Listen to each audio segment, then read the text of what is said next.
Ruiner nos économies et qui nous a aspiré toutes nos forces vitales alors qu'on n'a pas encore fini de payer. Que faut-il faire devant la violence de la dette? J'entends les latino-américains. Ils nous ont dit, Monsieur le Président, la deuda es impagable. La dette est tout simplement impayable. Oui, Monsieur le Président. Elle est impayable parce qu'elle est illégitime. Elle est impayable parce qu'elle est violente. Elle est impayable parce que tout simplement, elle est insoutenable. À la violence de la dette vient s'ajouter le bradage de nos biens publics, de nos services publics, de nos services sociaux de base, la privatisation. Après avoir privatisé la santé, alors que entre juin et septembre 2005, 42 000 personnes sont mortes du choléra, cette maladie du Moyen-Âge qu'on croyait à jamais éradiquer de nos villes et de nos campagnes. Mais qu'on n'aille pas plus loin, Monsieur le Président. Ici, dans cette chambre, gît et gémit un malade. Entendez-vous sa complainte? Elle m'est parvenue aux oreilles et nous privatisons la santé. Ce n'est pas fini. On privatise l'éducation.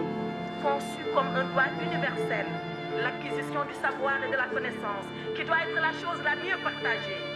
Pendant que 2/3 de nos enfants sont analphabètes, on nous demande de payer pour acquérir le savoir et la connaissance. Ce n'est pas fini, Monsieur le Président. On a privatisé, on a bradé nos services publics.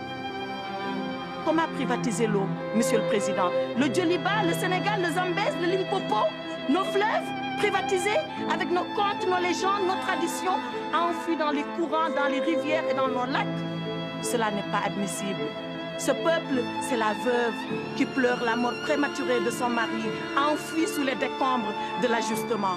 Ce peuple, c'est l'orphelin qui réclame le sein de sa mère, emporté dans les couches, alors qu'il exigeait tout simplement un dû, les soins primaires de santé.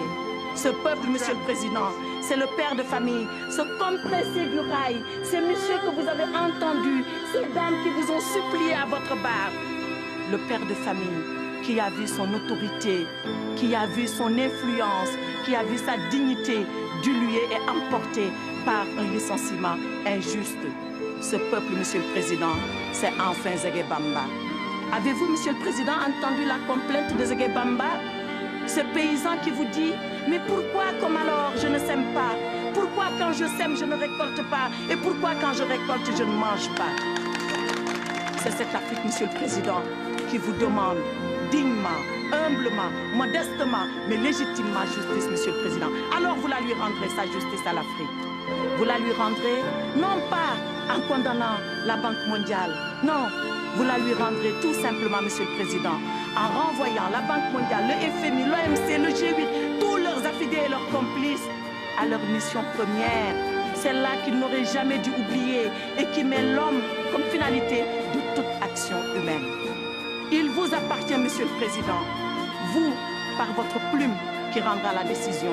Il m'appartient, moi, par la robe que je porte. Il nous appartient à nous tous, parce que c'est notre devoir de génération de provoquer et de précipiter la venue de ce jour.